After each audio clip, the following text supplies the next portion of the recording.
Alfineta. Tem gente que está frustrada após prever o pior. Brasil News Política.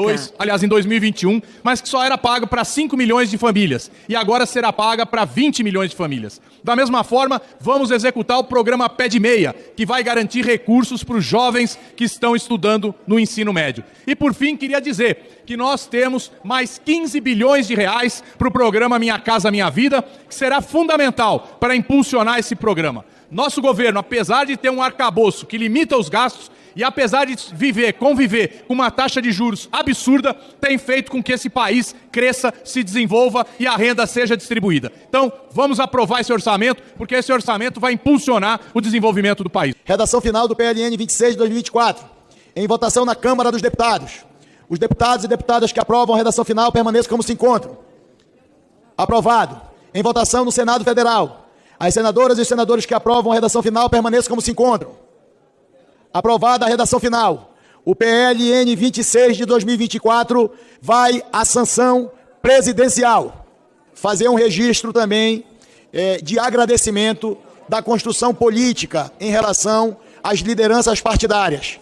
Sejam de partidos da base do governo, sejam de partidos da oposição, que puderam, ao longo deste período, levar o seu ponto de vista, as suas ponderações, as suas manifestações em aprimoramento ao orçamento público do Estado brasileiro. E na condição de presidente do Senado e do Congresso Nacional, dar um abraço caloroso também à Sua Excelência, o presidente da Câmara dos Deputados, deputado federal Hugo Mota. E dizer ao deputado Hugo Mota da nossa satisfação, da nossa felicidade, de estarmos convivendo num ambiente de pacificação na relação política e institucional entre a Câmara dos Deputados e o Senado da República.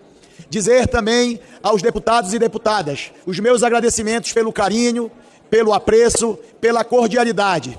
Dizer a Vossas Excelências que é uma honra presidir o Congresso Nacional e saber da importância, da magnitude dos nossos compromissos com o Brasil a partir do Poder Legislativo brasileiro.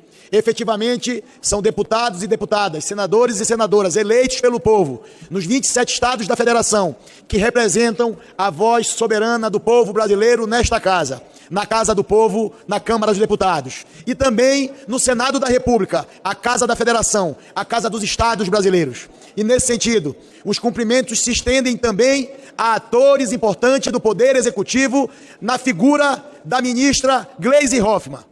A ministra Gleisi Hoffmann, num debate franco, honesto e verdadeiro, construiu nos últimos dias um entendimento maduro e honesto com o Congresso Nacional, mostrando aonde o Poder Executivo e o governo poderiam ceder na construção desta peça orçamentária que pudesse privilegiar o Parlamento brasileiro, as obras estruturantes do governo federal e, como exemplo, o Programa de Aceleração de Crescimento, mas, ao tempo, reconheceu a todo instante a importância do Parlamento brasileiro participar efetivamente da construção do orçamento do Brasil.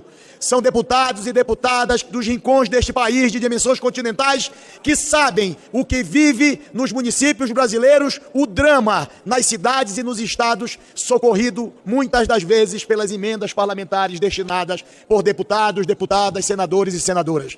E esse entendimento só foi possível com muito diálogo, numa construção institucional, aonde o orçamento que nós entregamos para o Estado brasileiro é um orçamento construído a várias mãos, com vários atores, com várias instituições, que procuraram os relatores setoriais na Comissão de Orçamento, levando as suas demandas, sejam de ministérios do Brasil, de instituições filantrópicas, de entidades da sociedade civil organizada, que buscaram um relator, buscaram o presidente, mostrando os seus desejos, os seus anseios para uma peça pública orçamentária que pudesse representar a vontade da maioria. Uma peça que foi aprovada nesta noite de hoje, de acordo com as diretrizes que o governo apontou, é uma peça que preserva 60 bilhões de reais para o Programa de Aceleração ao Crescimento, a principal ação do programa do governo do presidente Lula, mantém a margem de remanejamento de 25% a 30%, tanto das despesas discricionárias quanto das despesas do próprio PAC. Isso agilizará, inclusive, a implementação das medidas e das ações do PAC pelo Brasil inteiro.